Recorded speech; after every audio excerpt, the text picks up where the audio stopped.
What's up guys? May order tayo from Parañaque Sukat. Mag-unboxing tayo ng helmet. Siyempre, may mga previous na kasama. Clear visor, balaklava mask, at spoiler. So guys, papatong ko na sa box.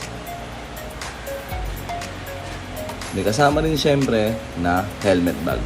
Wow, grabe, napakaangas na helmet na tong Revolt B2 Modular Sec Helmet.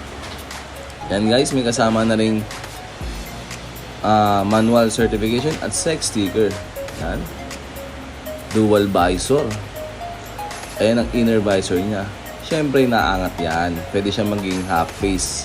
Modular ang tawag dyan. Yan guys, kompleto. May ICC sticker at DOT approved. Yan, flex natin guys. No? Napakaangas, grabe. Napakagalante. I mean, elegant nitong helmet na to. Tingnan. Siyempre, meron siyang kasamang helmet bag. Ito guys, paalis na ako. Time check, 8:10 ng gabi. I-deliver ko pala ito sa Parañaque Sukat. Let's go! Ito guys, andito na tayo sa BGC sa 38th Street. Dapat mga biker, wag kayo gubit na sa kalsada. Sa gilid lang kayo guys para iwas aksidente at para safe. Ito guys, pa-market na ako. Naka-red ang stoplight kaya stop muna tayo. Hindi tayo daan sa gilid.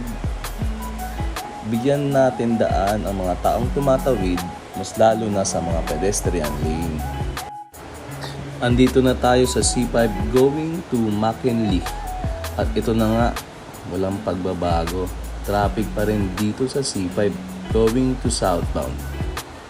Dito na ako dumadaan sa gilid para kahit papano muusad pa rin tayo at umaandar kahit traffic. Paglagpas ko ng McKinley at Palar, medyo maganda na ang daloy ng trapiko. Tuloy-tuloy na ang pag-andar ko. At syempre, takbong safe lang tayo. Hindi naman natin kailangan magmadali.